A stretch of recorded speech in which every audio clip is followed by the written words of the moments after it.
Muchas gracias, Jaime. Qué hermoso. No sabía que un violín podía subir tanto. Bienvenidos nuevamente, amigos. Me gusta siempre dar una bienvenida fresca al empezar. Bienvenidos al Panorama de la Profecía. Así que qué bueno verlos aquí, que están aquí de la comunidad. Y sabemos de los correos que estamos recibiendo de Facebook, en YouTube, y los reportes de las estaciones que hay miles y miles de personas en el mundo que están con nosotros en este estudio bíblico. Oren conmigo mientras oro porque hay mucho que cubrir y quiero hacer mi mejor para presentar este tema de manera claro y práctico. Estaremos hablando sobre la mujer o una mujer en el desierto y tiene que ver con Apocalipsis capítulo 12. Así que siempre quiero leer el pasaje que vamos a estar considerando y estaremos hablando más de Apocalipsis capítulo 12, Apocalipsis capítulo 13, 14. Estamos entrando al corazón de las profecías del fin del tiempo. Así que había que establecer la fundación primero. Vamos a Apocalipsis capítulo 12, 1. Y apareció en el cielo una gran señal, una mujer vestida del sol y la luna debajo de sus pies, y sobre su cabeza una corona de 2 estrellas. Y estando embarazada, clamaba con dolores de parto y angustia por dar a luz. Y fue vista otra señal en el cielo. He aquí el gran dragón Bermejo, que tenía 7 cabezas y 10 cuernos, y en sus cabezas 7 diademas. Su cola arrastró a la tercera parte de las estrellas del cielo y las arrojó sobre la tierra. Y el dragón se paró delante de la mujer que estaba para dar a luz, a fin de devorar a su hijo tan pronto como naciese. Y ella dio a luz un hijo varón, el cual había de regir todas las naciones con vara de hierro. Y su hijo fue arrebatado para Dios y para su trono. Y la mujer huyó al desierto, donde tiene lugar preparado por Dios, para que allí la sustente por 1260 días. Ahora quiero brincar al versículo 13. Y cuando vio el dragón que había sido arrojado a la tierra, persiguió a la mujer que había dado luz al hijo varón. Y fueron dadas a la mujer 2 alas de gran águila para que la volara de la presencia de la serpiente al desierto, a su lugar donde es sustentada por tiempos y la mitad de un tiempo. Y la serpiente echó de su boca tras la mujer agua como un río a fin de hacer que fuese arrastrada por el río. Pero la tierra ayudó a la mujer, pues la tierra abrió su boca y tragó el río que el dragón había echado de su boca. Entonces el dragón se enfureció contra la mujer y se fue a hacer guerra contra el remanente de la simiente de ella, los que guardan los mandamientos de Dios y tienen el testimonio de Jesús. ¿Quién es esta mujer? Ya sabemos quién es el dragón. La mujer que huye al desierto, que trae un hijo varón en el centro de Apocalipsis. Uno de los personajes claves, uno de los estudios climáticos del libro de Apocalipsis. Así que aquí está la mujer en el desierto. Así que nos gusta empezar siempre con una historia del Viejo Testamento. Quizás sabemos la historia de Salomón, como él pidió sabiduría y el Señor le dijo: te daré sabiduría como nadie más ha tenido. Y en una de las muchas historias de su sabiduría, la más famosa quizás, que nos dice sobre 2 mujeres que habían tenido un hijo, ¿verdad? Fuera de matrimonio, vivían juntas, se embarazaron a la misma vez y dieron luz aproximadamente a la misma vez. Y una noche, una estaba durmiendo, parece que accidentalmente durmió sobre su hijo y murió. Cuando se levantó para darle leche, se dio cuenta que el bebé estaba muerto y escuchó al bebé de la otra y dijo: me dio vergüenza lo que yo he hecho. Ella cambió su bebé muerto en ese lugar y tomó el bebé vivo para ella. Cuando la otra mujer se levantó en la mañana, cuando fue a ver su bebé, estaba muerto. Y ella lo vio y dijo: este no es mi bebé. Y la otra dijo: no, ese es tu bebé, este es mi bebé. Así que una gran disputa, los jueces no sabían qué hacer, así que se lo llevaron al rey. Y tú sabes lo que Salomón dijo. Bueno, una dice que el bebé es tuyo y que el vivo muerto es tuyo y que están al revés. Así que vamos a picar el bebé en 2 pedazos. Este es un proverbio en nuestra vida, dividir el bebé. Y Salomón le dijo al soldado: pícalo en 2 pedazos. Y la verdadera madre dijo: no, rey, no lo hagas, dáselo a ella, pero no lo mates. Y la otra dijo: pues es justo, Divídelo en dos. Salomón dijo, ya yo sé quién es la madre verdadera. Y la gente estaba tan impresionada con su sabiduría que fue revelado que eso fue revelado cuando el soldado iba a cortar al bebé. ¿Qué representa la espada en la Biblia? La palabra de Dios. Dice que la palabra de Dios es más afilado que cualquier espada de dos filos. ¿Qué representa una mujer en la profecía bíblica? La iglesia, ¿verdad? Y cuando ves en Apocalipsis capítulo 12, a esta mujer gloriosa, vestida de luz, debe ser la iglesia verdadera. Pero hay otra mujer en Apocalipsis. Hay dos mujeres en Apocalipsis. La mujer verdadera del 12 y una mujer ramera en el 17 que se llama la madre de las rameras. Es muy claro que no es muy difícil entender esto.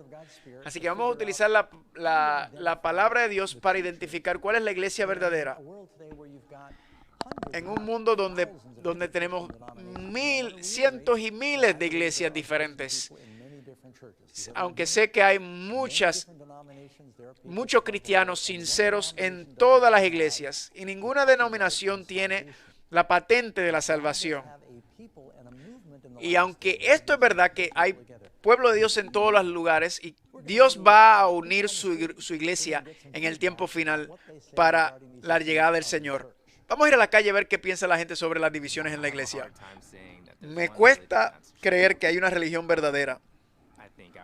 Yo creo que a mí se me bendijo encontrar una religión que está cerca de la Biblia, lo más cerca de la Biblia. Yo creo que todo el mundo tiene validez en su creencia y hay muchos caminos que van al mismo lugar. Uno quizás es más rápido que el otro, pero si no te importa tocar la ruta escénica más bonita, tómalo. Yo creo que si tú estás sincero en donde tú estás y a quien tú creas, en lo que tú creas, te lo va a revelar su verdad.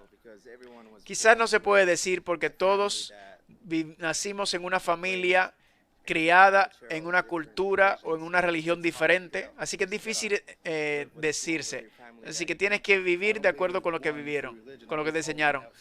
No creo que hay una religión verdadera, hay diferentes religiones y todas tienen verdad. ¿Por qué tiene que haber una que es correcta y las otras no? Todas son herramientas. El carpintero no usa una sola herramienta. La meta debe ser entender la Biblia y buscar una iglesia que enseña la Biblia y vivir de acuerdo a lo que dice ahí. No solamente una iglesia que enseña, no solamente que te enseña la Biblia, sino que te enseña cómo vivir la Biblia, ¿verdad? Con la excepción del último, tú puedes darte cuenta que la cultura, la gente dice, ¿quién sabe cuál es la verdadera iglesia? ¿Quién sabe si todos los ríos llegan al mismo mar? Y la gente son muy ambivalente, entonces si hay verdad absoluta, se puede hacer la Biblia para encontrar la verdad. Jesús dijo a sus discípulos, todos conocerán que ustedes son mis discípulos por su amor para cada uno. Dijo, por nuestra unidad, estamos demostrando cuál es la verdad al mundo. Y el diablo escuchó eso y ha trabajado fuerte para dividir al cristianismo. Hay más divisiones en el cristianismo que en cualquier otra religión. Y hay grandes diferencias en cuanto a algunas de las enseñanzas doctrinales. ¿Significa que no podemos encontrar la verdad? ¿Importa? Jesús dijo, tu palabra es verdad. ¿En dónde busco la verdad? ¿Cómo saber cuál es la madre verdadera? Usa la espada. Vamos a usar la palabra de Dios hoy para encontrarlo. Vamos a empezar con la pregunta número 1. ¿Cómo describe Apocalipsis la verdadera iglesia de Dios? Lo acabamos de leer, pero vamos a volver. Apocalipsis 12:1. Una mujer vestida del sol, con la luna debajo de sus pies y sobre su cabeza una corona de 12 estrellas. ¿Quién es esta mujer? Algunos dicen que es María. Y puedes darte cuenta cuando ven a todo el arte medieval, encontrarán a María parada sobre la luna, con 12 estrellas sobre su cabeza, aguantando un bebé, y tendré un arco encima, ¿verdad?, de su cabeza, detrás de ella. ¿Cómo puede ser María? Porque dice que huye al desierto, donde la persiguen por 1260 años. Este es un cuadro amplio de la iglesia de Dios. Jesús le dijo a la iglesia, tú eres la luz del mundo.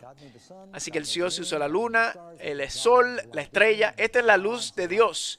Esta mujer tiene la luz de Dios reflejando el mundo. Y está a punto a dar vida a este niño, proféticamente hablando. Y el dragón está parado frente a ella para devorarlo. El diablo no está muy contento con eso. Y esa es la segunda parte de la pregunta. Y estando encinta, clamaba con dolores de parto en la angustia del alumbramiento. El propósito de la iglesia es introducir a la mujer al Mesías y ser un lugar que presenta la salvación al mundo. Quizás hasta decimos un hospital para los pecadores. Una razón por la cual la iglesia se presenta como una mujer es porque típicamente por la naturaleza la mujer es más sensitiva, la mujer es más cariñosa, ¿verdad? Aquí se nos da un ministerio de sostén propio. El 80% de los cheques que vienen son de mujeres. Que no es que los hombres no dan o que a los hombres no les importa, solo que la mujer es más sensitiva.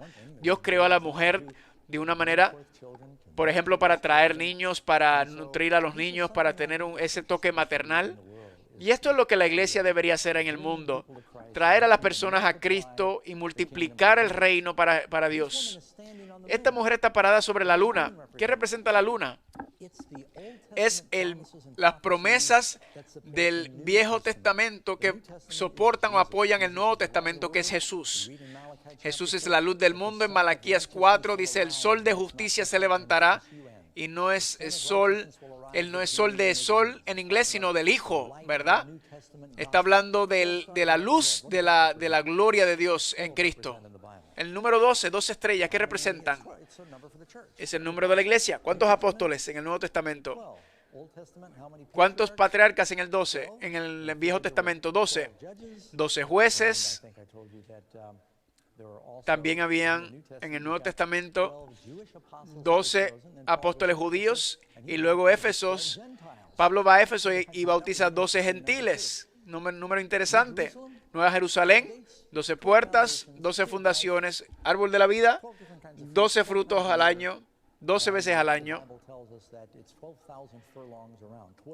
¿Verdad? El número 12 es un número para la iglesia. El liderazgo, las estrellas están sobre su cabeza, representa el liderazgo. Así que esta es la iglesia de Dios preparándose para la llegada del Mesías y para introducirlo al mundo. Pero el dragón quiere pararlo, evitarlo. Y dice que ella dio a luz a un hijo varón que regirá con vara de hierro a todas las naciones. Ese es Jesús, ¿verdad? El Rey. Y luego su hijo fue arrebatado para Dios y para su trono. Jesús ascendió al cielo. En Hechos 2 lo vemos. ¿Puede el diablo alcanzar a Jesús? No, no puede. Así que él toma su furor y su ira contra la mujer. Ahora, brinqué un poquito, pero pregunta número 2. ¿Quién es el gran dragón rojo y qué intenta hacer? ¿Quién es el dragón? La Biblia lo dice ahí mismo en el mismo capítulo. Fue la serpiente antigua que se llama Diablo y Satanás. Dragón, serpiente, Satanás. Él es el enemigo principal de Dios. Y Jesús le dijo el príncipe de este mundo porque él había secuestrado esta tierra. Porque los padres originales de esta raza humana, Dios hizo al hombre a su imagen y semejanza y le dio la habilidad de tener dominio sobre este planeta. Y Adán y Eva básicamente le entregaron las llaves al diablo. Tú y yo estamos todos sufriendo las casualidades, las consecuencias de esta lucha que Satanás trajo sobre este planeta. Pero Dios envió a su Hijo para salvarnos, para mostrarnos cómo es Él, cuánto nos ama, enviar a su Hijo para morir por nosotros. Así que el dragón es echado del cielo, la serpiente antigua que se llama Diablo y Satanás, y el diablo se paró frente a la mujer que estaba para dar a luz, a fin de devorar a su hijo tan pronto como naciese. El diablo tan pronto como Jesús nació, ¿trató de matarlo a Jesús? Sí. ¿Han leído donde el rey Herodes estaba tan celoso que envió a sus soldados a Belén para matar a todos los niños menores de 2 años? Ese fue el diablo que estaba detrás de eso, detrás de Roma.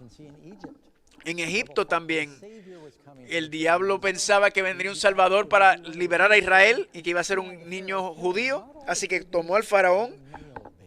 Y el faraón, ¿qué hizo? Mató a todos los varones niños.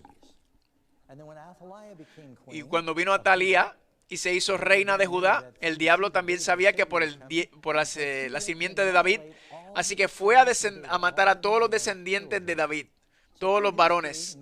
Así que en el Viejo Testamento y en el Nuevo Testamento, Satanás está tratando de evitar que venga la simiente, el hijo prometido. Algo más que parecía interesante, cuando María por fin da a luz, el nacimiento milagroso, hay 7 nacimientos milagrosos y cada uno de ellos son un tipo de Cristo. Déjame decirte los 7 aquí. Sara es un hijo, ¿verdad? Abraham y Sara están viejos. ¿Cómo se llama el hijo? Isaac. Isaac era un tipo de Cristo. Isaac sube a la montaña, al lugar de los sacrificios, con su papá. Tiene la leña sobre su espalda, como Jesús tenía la cruz en su espalda. Pero en vez de morir, él baja vivo, la resurrección. Rebeca también.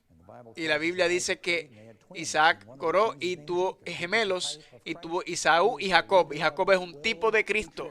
Es el líder de los 12 patriarcas, 12 apóstoles. Raquel, primero se llamaba a su hijo José. ¿Es José un tipo de Cristo? No hay una representación más vívida de Jesús que José. Vendido por sus hermanos por el precio de un esclavo, alimenta a todo el mundo con el pan de vida durante la hambruna. La Biblia dice que José los conoce a ellos, pero ellos no lo conocen a él. Y Jesús vino a los suyos y no lo conocieron. Puedo seguir hablando de José, separado de su papá para salvar al mundo. El mundo entero es alimentado por José. Después tienes a Ana. ¿Cómo se llama el hijo de Ana? Samuel, que significa Dios escucha. Samuel era tremendo desde nacimiento. Fue dedicado, fue profeta, fue sacerdote, fue juez, y ese es Jesús, el mismo. Y hubo reavivamiento en el pueblo de Dios. Luego tienes a la esposa de Manoah. ¿Cómo se llama el hijo de Manoah? Sansón. ¿Cómo Sansón es un tipo de Cristo? Es interesante porque al final de la vida de Sansón, él ora, es lleno del Espíritu Santo, estira sus manos, sus brazos, tumba el templo de Dagón y dice, mató más con su muerte que con su vida. Sansón fue traicionado por su mismo pueblo. Sansón fue vendido por plata por Delilah. Así que hay muchas representaciones del tipo de Cristo. Y la mamá era también. Tienes a la mamá, a la mujer sunamita, por medio del profeta Eliseo. El niño muere en el campo, pero es resucitado milagrosamente. Luego vas al Nuevo Testamento y tienes Zacarías y Elizabeth, ¿verdad? Que tienen a Juan el Bautista, que es el que abrió el camino para Cristo. Y el último nacimiento milagroso fue obviamente Jesús. Casi todo, la mujer no podía parir, ¿verdad? Y en el caso de María era virgen. Y todos estaban diciendo sobre este hombre iba a nacer, esta profecía. Primero Samuel, hay una profecía que dice, aquellos que han caído, que buscaban y procuraban comida, pero hasta la mujer que no tiene, la mujer con el vientre seca, tiene 7 hijos. Así que eso te lo doy de gratis, no estaba en la lección.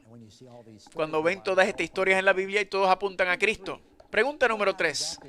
¿Qué sucede después de que Satanás lo logra destruir a Jesús? En Apocalipsis 12:5, lo escucharon aquella vez, y su hijo fue arrebatado para Dios y para su trono. Y de ahí Jesús reina sobre todas las naciones con vara de hierro.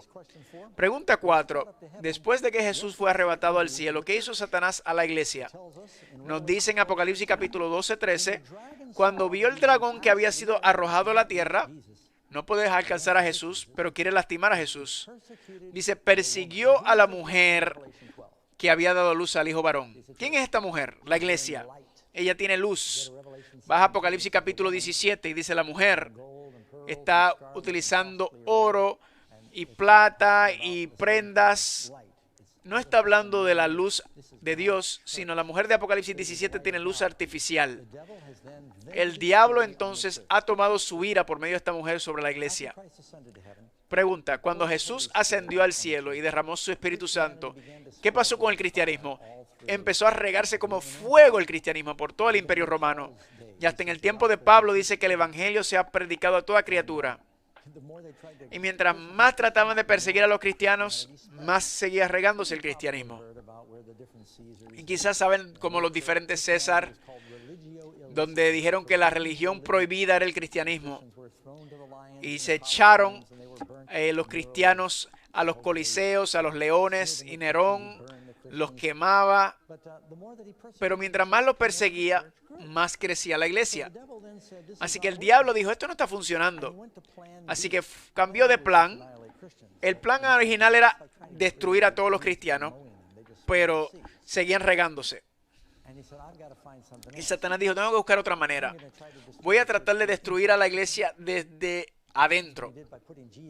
Eso hizo al poner a Judas dentro del grupo de Jesús, tratando de hacer que se comprometan con los principios. El diablo no le preocupa los cristianos si puede diluir o pervertir o contaminar la verdad. Al diablo no le molesta que tú digas que tú eres cristiano y que cantes si no estás viviendo una vida santa. Si no estamos predicando el evangelio verdadero sobre la salvación del pecado y el poder del evangelio, el diablo no le importa. De hecho, el diablo prefiere que tengamos aparecer el cristianismo, ¿verdad? La máscara del cristianismo, la forma del cristianismo, pero sin poder, dice Pablo. Dios quiere que tengamos lo verdadero.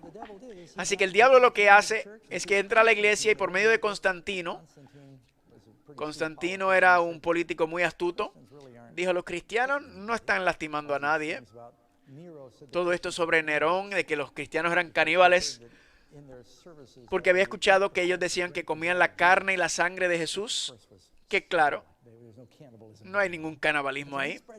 Así que regó rumores terribles Nerón. Constantino se dio cuenta que eso no era verdad. Ellos no están lastimando a alguien, vamos a hacer paz. Hay enemigos afuera que estamos peleando. Así que dice que vio una visión donde iba a conquistar con la cruz. Y para mostrar su sinceridad, su mamá se convirtió al cristianismo. Constantino entonces ordenó a su ejército a pasar por el río Tigres y todos han sido bautizados, son todos cristianos ahora. El problema es que no tenía ninguna enseñanza. Él no sabía que había que enseñar primero. Y ellos entraron al agua paganos secos y terminaron paganos mojados. Y de la noche a la mañana todas estas enseñanzas paganas entraron a la iglesia y se entremezclaron con el cristianismo. Ahora los cristianos que no estaban involucrados en nada de eso, ahora la idolatría entró y ahora hay ídolos en todas partes. Dicen, ¿qué hacemos ahora con todos estos ídolos de los paganos? Y dicen, bueno, vamos a alcanzar más paganos si le cambiamos los nombres. Y de momento están orando a Pedro, Juan, y le cambiaron los nombres. No sé si se daban cuenta, pero es verdad que la estatua de San Pedro que ven en la catedral, en la Basílica de San Pedro, es muy viejo, es más viejo que Pedro. Eso estaba en el Panteón en Roma y era la estatua de Júpiter. ¿No lo han visto? Está así con los dedos, está como un trono, tiene un disco solar detrás de su cabeza. ¿Y ese es Pedro? Así que básicamente incorporaron todos estos ritos y ceremonias paganas que no existían en el cristianismo. Y entonces hubo una mezcla del cristianismo con el paganismo. La Biblia dice que la verdad será echada al suelo y pisoteado. Así que muchos compromisos. Se comprometió mucho la verdad. Y en vez del cristianismo ir con amor, con el poder, el emperador romano le dijo al nuevo obispo de Roma, que ahora llamado el Papa, dijo, ahora te doy un ejército. Y si no te obedecen, oblígalos. Así no es como funciona el cristianismo. Así no hace Dios. Y en vez de la iglesia ser un movimiento de amor, se convirtió en una institución política. Así que los verdaderos cristianos tuvieron que huir al desierto. Y ahí vamos a la pregunta número 5. ¿A dónde fue la mujer durante este periodo terrible de persecución? ¿Cuánto tiempo duró?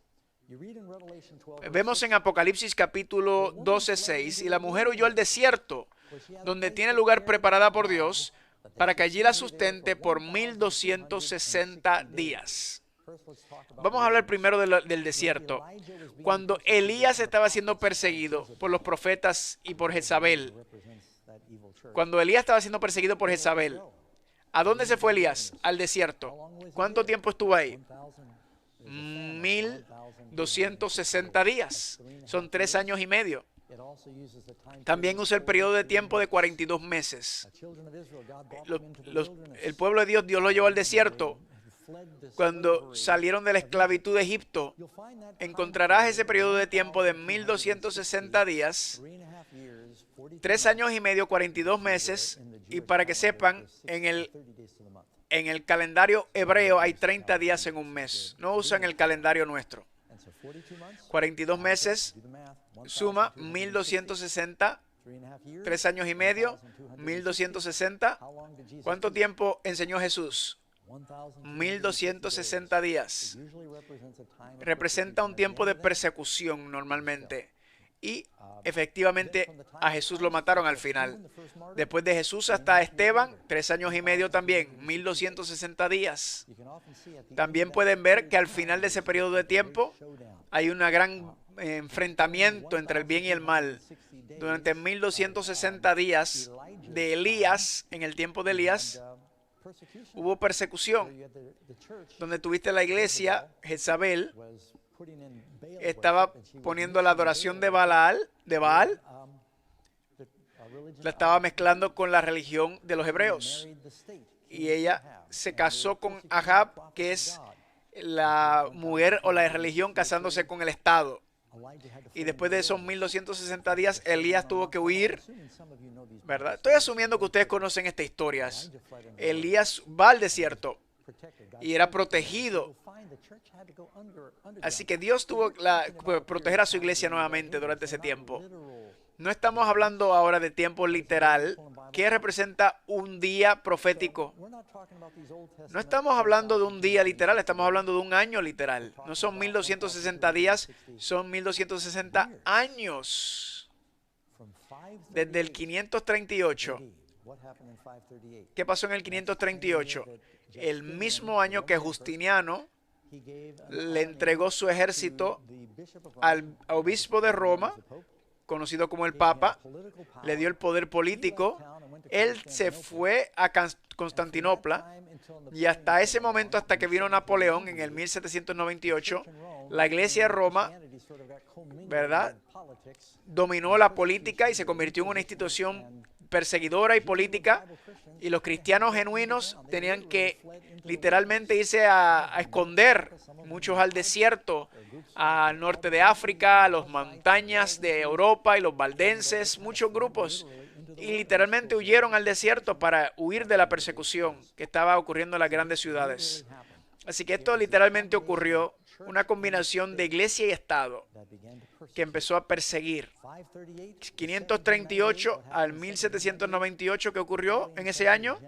Napoleón envió a su general Berthier y lo arrestaron al papado y perdió su poder político en ese momento. Son 1260 años. Y durante ese periodo de tiempo la iglesia estaba escondida, pero después de eso empezaron a regresar la libertad, la Biblia estaba impresa. Yo sé que estoy yendo rápido, pero todo esto lo vamos a estudiar nuevamente más adelante. Pregunta 6. ¿Cuáles son otros 2 señales de identidad de la verdadera iglesia de Dios? El dragón, ¿quién es? El diablo. Estaba airado con la mujer. ¿Quién es la mujer? La iglesia verdadera, una mujer de luz. Si el dragón está molesto con ella, ¿está la mujer correcta? Sí. Si el diablo está molesto contigo, estás haciendo algo bien. Puedes estar seguro de eso. Estaba airado contra la mujer y se fue a hacer guerra contra el remanente de la simiente. Así que no solamente con ella, sino que aquellos que han conocido el evangelio. Y dice remanente de la simiente de ella, que tienen estas características. Guarda los mandamientos de Dios y tiene el testimonio de Jesucristo.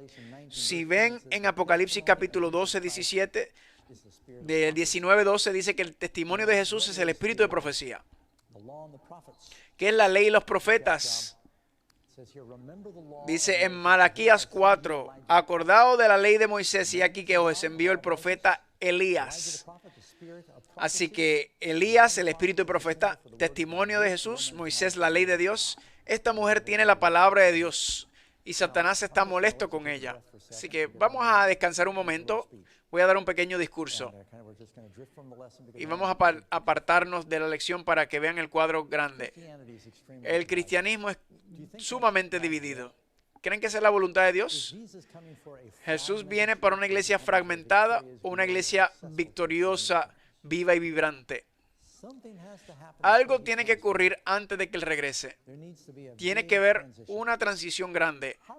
¿Cómo ustedes creen que la persona común escoge su iglesia? Yo estaba en el estado de Dakota del Sur y había esta iglesita pequeña y yo dije, debe ser una de las iglesias más pequeñas del mundo. Y dije, esto es una iglesia que yo creo que puedo pastorear. Ahí puedes meter al pastor y quizás dos o tres más. No entré, pero pensé que era lindo. ¿Cómo encuentras la iglesia verdadera? Karen y yo hicimos el evangelismo en Rusia justo después de la caída del muro del comunismo. Y alguien dijo, te vamos a llevar al supermercado. Y fuimos al supermercado y dijeron, es un buen día, hay 10 cosas hoy. Ese era su supermercado. A veces había una cosa, un vendedor. Y la gente estaba en línea y tenían pan, leche, queso, cosas muy básicas. Y escuché sobre un ruso durante esa época que emigró a los Estados Unidos. Y cuando le dijo, ¿qué ustedes comen para el desayuno en Estados Unidos? Y alguien le dijo, pues comemos cereal. Y él fue al supermercado y dijo, ¿dónde está el cereal? Y le enseñaron una góndola más larga que un terminal de avión. Y estuvo caminando y caminando y dijo, ¿cómo puedo escoger el cereal? Había cereal de chocolate, había uno que sí de fresa, había uno con un tigre, había uno con un león. ¿Cómo escoges el cereal? ¿Tú crees que 2 o 3 cereales sería suficiente? Pero tantos. ¿Saben cómo yo escojo mi cereal? No es la foto que aparece en la caja. Yo sé lo que está ahí. Yo quiero ir y quiero ver cuánto azúcar tiene, qué tipo de granos tiene, tiene fibra o si solamente es basura. Me pongo a leer la lista de los ingredientes. ¿Cómo escoges tu iglesia? ¿Cómo la gente escoge su iglesia? Yo les voy a decir, pero hay 10 maneras diferentes que buscan la iglesia. Es la iglesia en la cual me crié.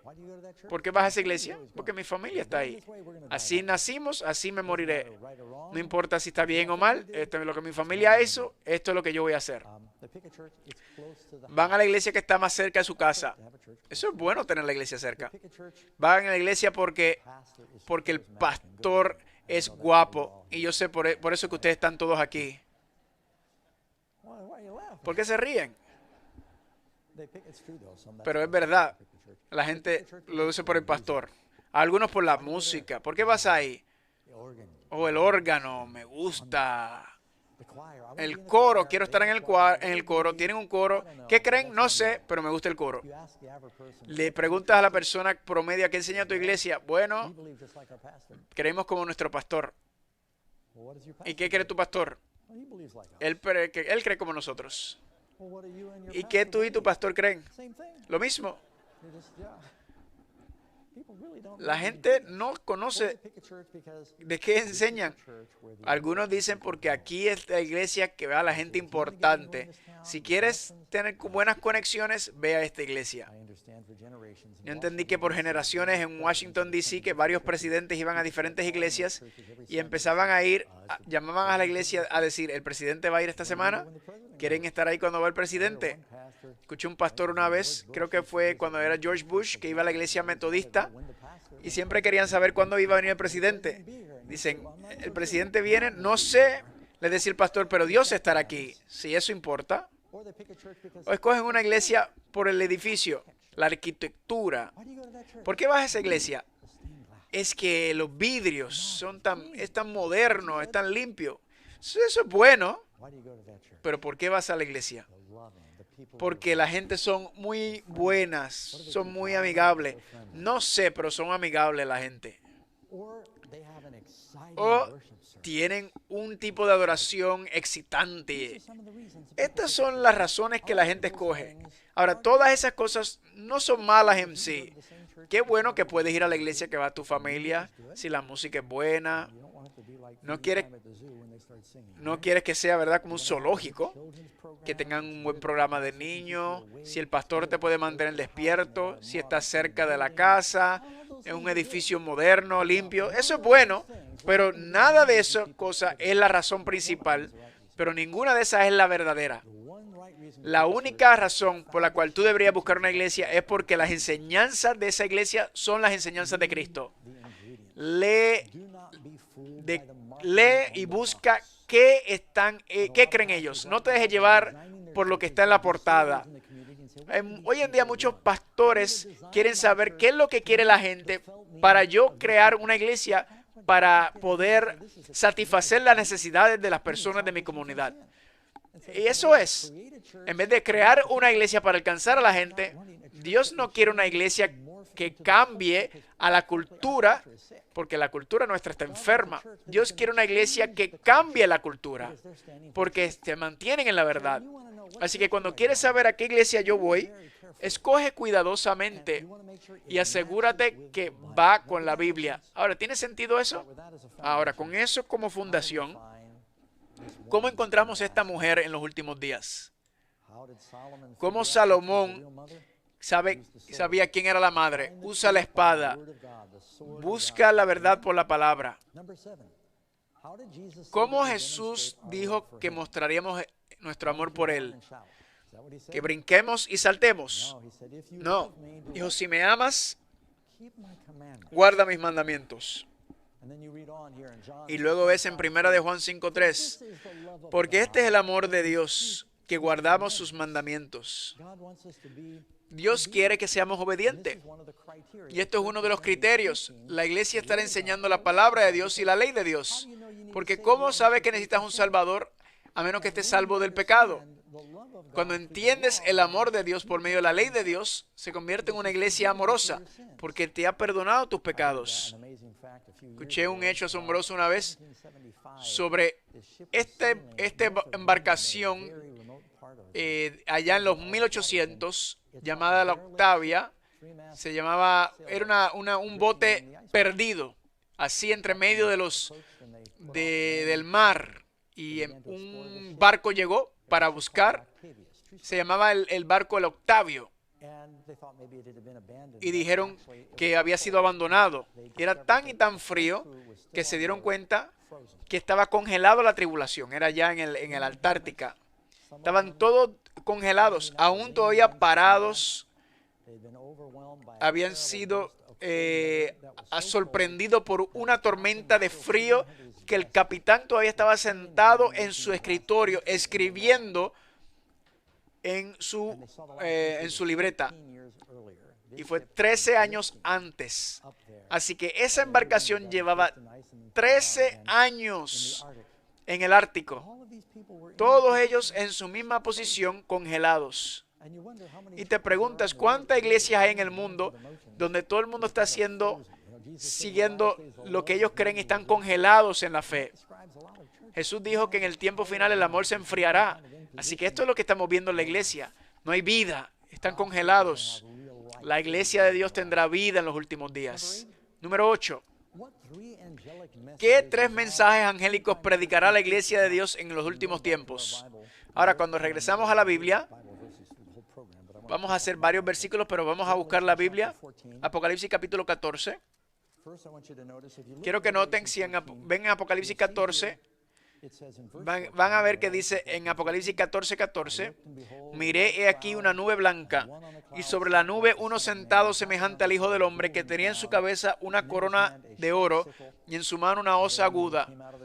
Y otro ángel salió del templo clamando a alta voz, diciendo, mete tu hoz y ciega, porque la hora de cegar ha venido. Esta es la segunda venida de Jesús, viniendo para recoger la cosecha a su pueblo. ¿Qué pasa justo antes de la venida de Cristo?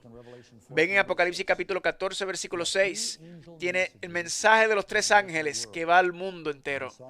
Y vi otro ángel volar por el medio del cielo que tenía el evangelio eterno, el evangelio puro, para predicar a todos los moradores de la tierra, a toda nación, tribu, lengua y pueblo, diciendo a gran voz: teme a Dios y dadle gloria, porque la hora de su juicio ha llegado, y adorad a aquel que hizo el cielo, la tierra, el mar y las fuentes de las aguas. Hay un llamado a restaurar y regresar al verdadero evangelio, un reavivamiento del cristianismo primitivo, fundada en la palabra. Y no solamente adora a Dios, sino que el juicio ha llegado y adora a aquel que hizo, que creó. En un mundo donde nos dicen que todo viene por la evolución, se nos llama a la creación. Segundo ángel, Babilonia ha caído. Tercer ángel, si alguno adora a la bestia, a su imagen, advirtiéndonos sobre los tiempos finales y las profecías de esta guerra final con la bestia y la marca y la imagen. La verdad es por eso es que hacemos estos seminarios, para proclamar la verdad de este mensaje de los 3 ángeles. Mira la primera. Teme a Dios y dale gloria, porque la hora de su juicio ha llegado.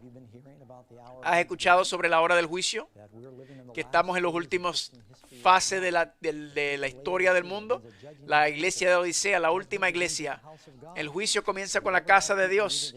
Y si en algún momento se necesita reavivamiento, porque muy pronto nos enfrentaremos al Dios vivo, y adorad a aquel que hizo el cielo, la tierra, el mar y la fuente de las aguas. Esa cita está tomada del 4º mandamiento del sábado.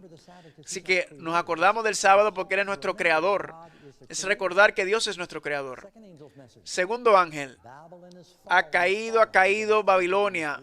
Eso vamos a estudiar este fin de semana. A salir de Babilonia. Estas son las falsas enseñanzas que están siendo reveladas, que ha hecho a todas las naciones beber del vino del furor de su fornicación. Así que es llamado a regresar a la verdad. Noten lo que dice Isaías 13:19. No está hablando de la Babilonia antigua que está siendo restaurada. Isaías 13 dice: esa Babilonia nunca será levantada nuevamente. Hablando de la Babilonia espiritual. Dice: y Babilonia, hermosura de reinos y ornamento de la grandeza de los caldeos, será como Sodoma y Gomorra. Nunca más será habitada, ni se morará en ella de generación en generación. Babilonia nunca se levantó. Hablando de la Babilonia espiritual. Contestación C. El tercer ángel lo siguió diciendo a gran voz: si alguno adora a la bestia y su imagen, y recibe la marca en su frente o en su mano, él también beberá del vino de la ira de Dios. Así que la marca de la bestia se menciona en Apocalipsis 13. Eso lo vamos a ver este fin de semana. No se pierda ninguno. Y dice: aquellos que adoran a la bestia recibirán la marca de la bestia. La maldición más grande que se hace sobre la Biblia, en la Biblia, es sobre los que adoran a la bestia y su imagen. Y sabremos más adelante. Número 9. ¿A quién predicará la iglesia de Dios estos mensajes en los últimos días? Tenía el evangelio eterno para predicarlo a todos los moradores de la tierra, a toda nación, tribu, lengua y pueblo. Es un mensaje global, es un movimiento global. Todos lo tienen que escuchar. Número 10. ¿Qué especificaciones ha dado Dios en su palabra para ayudarnos a identificar positivamente su iglesia de los últimos tiempos? Dice: aparecerá y hará su trabajo visible después de emerger o surgir del desierto en el 1798. Tengo que decirle algunas cosas. Cuando yo era cristiano, antes de ser cristiano, yo vivía en la cueva. Y acepté al Señor. Mi mamá era judía. No tenía ningún prejuicio sobre ninguna denominación porque no tenía ninguna. Le dije: Señor, tengo que empezar a ir a la iglesia. Así que fui a la iglesia domingo, conocí mucha gente sincera. Yo tenía hambre, iba a muchas iglesias los domingos. Me encantaba la Biblia y quería ir y llenarme de la palabra. Pero me daba cuenta que tenían tantas diferencias. Y una iglesia decía: a menos que eres miembro de nuestra iglesia, no eres parte de los 144,000. En otra dice: si no hablas en lenguas, no tienes el Espíritu Santo. Aquí dice: tienes que ir a la nuestra si tienes que ser salvo. Y todos estaban en desacuerdo y enseñando cosas muy diferentes. Me frustré un poco, regresé a la montaña, a mi cueva, y le oré al Señor.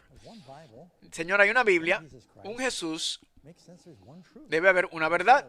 La Biblia dice un Señor, una fe, un bautismo. Señor, enséñame tú la verdad. Y después que oré esa oración, alguien vino a mi cueva, allá arriba donde yo estaba solo, y me dio un libro. Era un libro sobre la profecía bíblica. El libro se llamaba El conflicto de los siglos. Gran libro. Si no lo has leído, yo te lo recomiendo. Empecé a leerlo y estaba lleno de la escritura y explicando y dije, wow, todo esto tiene sentido. Y ahí fue que me enamoré de la verdad. Y de hecho, me di cuenta después del amigo que me lo dio. Dije, ¿hay gente que sigue y cree en esto? ¿Hay una iglesia sobre esto? Y yo, sí, están en todas partes del mundo. Nunca había escuchado sobre los adventistas del séptimo día, que es increíble porque viví en Nueva York, en Boston, en Miami, en Los Ángeles, y nunca lo había escuchado. Y dijo, están en todas partes. Y empecé a visitar esa iglesia y continuar, aunque iba el domingo a la iglesia, y empecé a visitar esta iglesia y decía, esta es la verdad. Decidí que si voy a seguir una iglesia, voy a seguir una iglesia donde yo puedo defender mi creencia bíblicamente.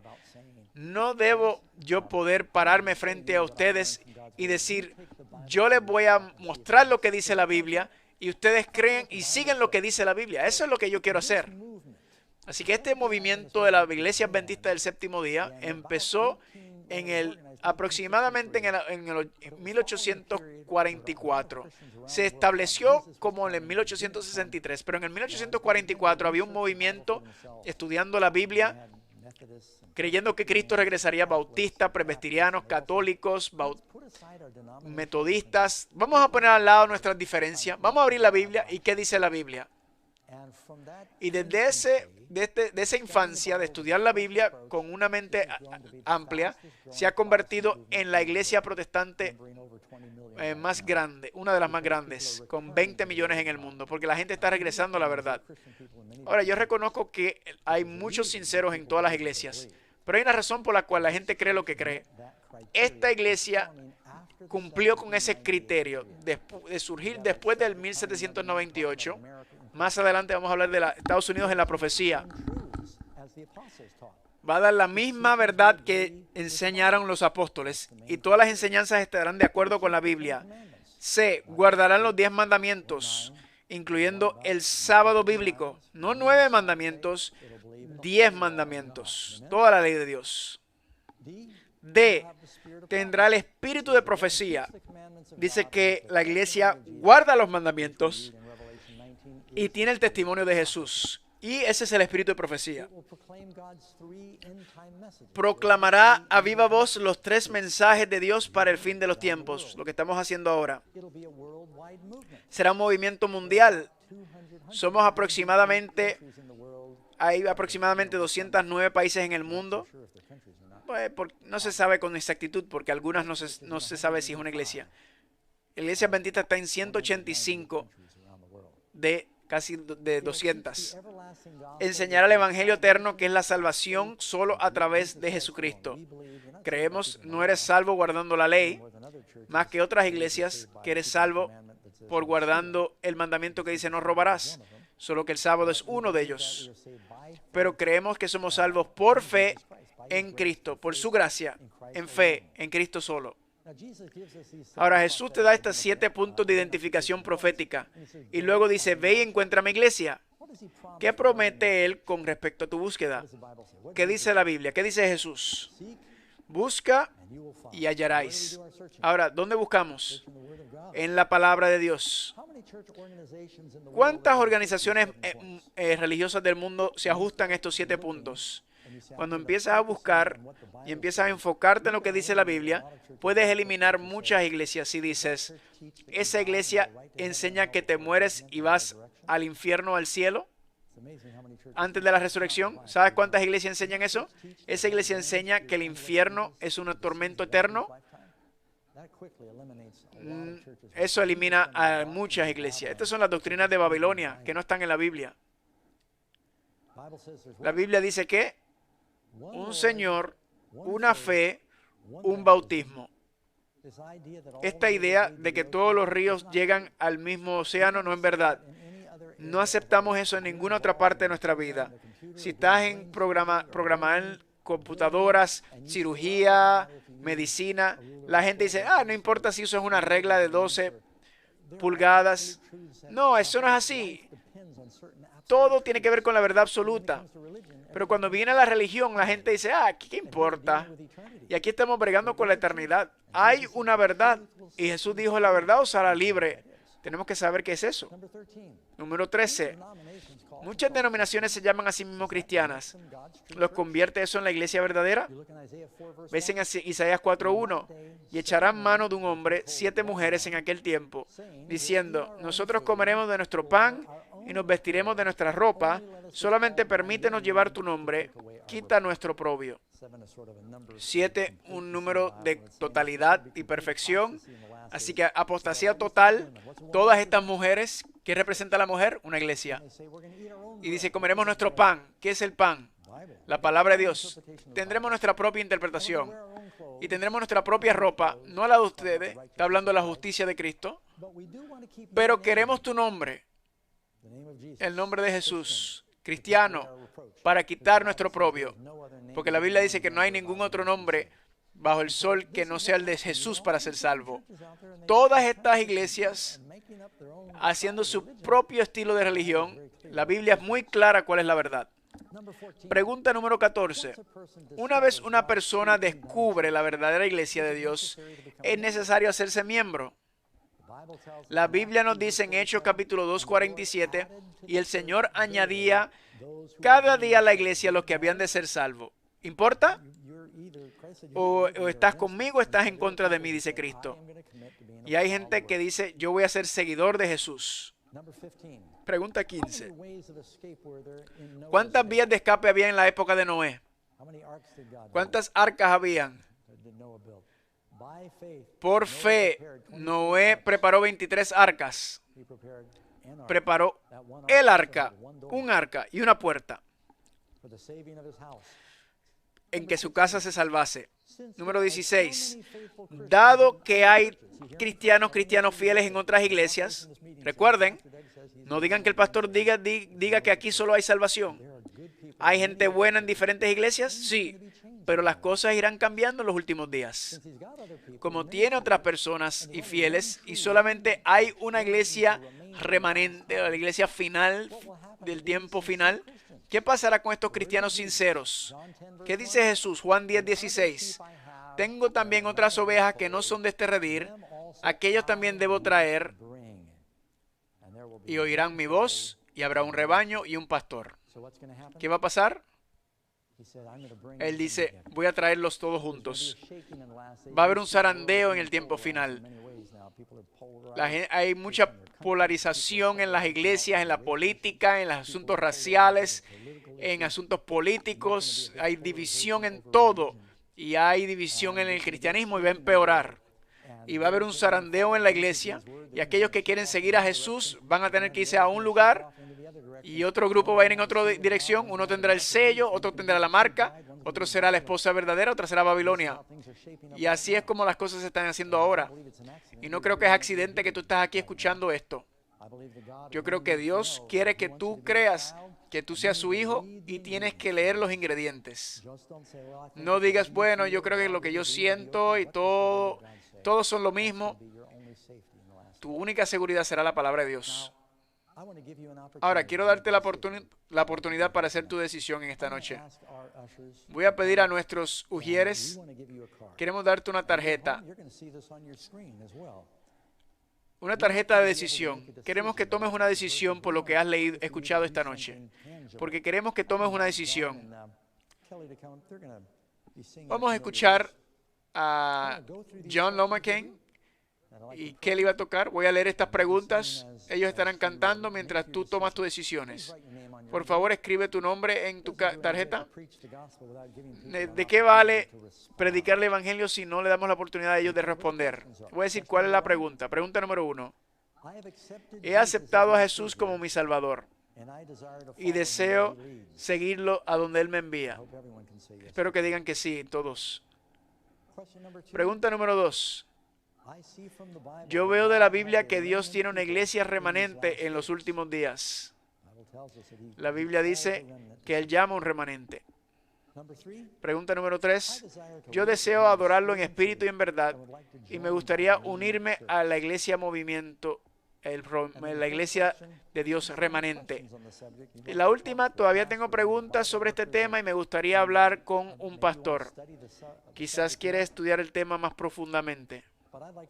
Pero quiero orar por ti mientras llenas esto, y vamos a tener a John cantar esta canción. Inclinemos nuestro rostro. Padre, pido que estés con cada uno de nosotros. Algunos están tomando quizás decisiones ahora mismo, quizás van a influenciar su eternidad. Te pido, Padre, que si han escuchado la verdad y el Espíritu Santo ha movido su corazón, que ellos puedan responder de manera positiva. Muchas veces venimos a donde ti, Señor, porque tu iglesia es tu cuerpo y quiere que estemos en tu cuerpo, en tu iglesia en los últimos días, así como Noé estaba en el arca. Pido, Padre, que puedan tomar esa decisión y de seguirte en el nombre de Jesús. Amén.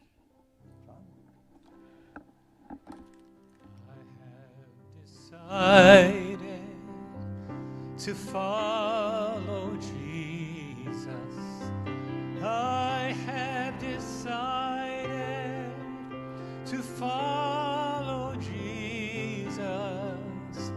I have decided to follow Jesus. No turning back, no turning back. Listen. Though none go with me, still I will follow. Though none go with me, still I will follow. Though none go with me, still I will follow. No turning back, no turning back. Quick story. Historia rápida. Yo estaba conduciendo. Un día yo vendía emparadados y vi un hombre que estaba caminando en el desierto con una bolsa marrón y lo monté en el carro y le dije, y me dijo, gloria a Dios. Y dijo, ¿eres cristiano? Me dijo, sí. Y yo también. Y él dijo, gloria a Dios. Ahí cuando yo estaba aprendiendo, apenas empezando a aprender. Dijo, ¿vas a la iglesia? Yo le dije, sí, de hecho, sí voy. ¿Qué día tú vas? Yo le dije, el domingo. Y él me dijo, ¿sabes qué día es el sábado? Sí, el sábado. Gloria a Dios. Y yo le dije, ¿eres adventista del séptimo día? Y él me dijo, ¿qué? Yo le dije, ¿eres adventista del séptimo día? Me dijo, no sé lo que son ellos. Estudiamos la Biblia mientras los emparadados estaban cayendo del camión. Él creía todo lo que estoy compartiendo con ustedes. Y yo le dije, ¿dónde sacaste eso? Me dijo, está en la Biblia. Y yo me pregunto si había recogido un ángel ese día. Nunca lo volví a ver. Le di algo de comer y se apareció. Había todo lo que estoy compartiendo con ustedes. Y yo creo que fue la manera que Dios me confirmó. Esto no es de seguir una iglesia o una persona, es seguir la palabra de Dios. Dios va a tener un pueblo en el tiempo final y Él quiere que tú seas parte de eso. Así que espero que tú puedas tomar tu decisión para aceptar a Jesús primero y por encima de todo. Pero si aceptas a Cristo, Él dice, entonces Él quiere que tú seas parte de su iglesia, su cuerpo. Yo confío que esa es tu oración. Jesús dijo, Babilonia, Babilonia ha caído, salir de ella mi pueblo. No solamente salimos de Babilonia, sino entramos a la iglesia de Dios. ¿Esa es tu oración? ¿Puedo orar contigo por eso? Padre de los cielos, pido que tú puedas poner esta palabra, ese pan de vida que se dio hoy, esa agua de vida que pueda sembrado en el corazón y que pueda nacer de nuevo. Ayúdanos, Padre, a seguir las verdades de tu palabra. Ayúdanos, Padre, a que apliquemos estas verdades en nuestra vida por fe. Y te lo pedimos en el nombre de Jesús. Amén. Amigos, ¿cuándo es nuestra próxima reunión? Estamos hablando de rechazando el bufete de Babilonia. Trae a tus amigos y sigue viniendo al seminario.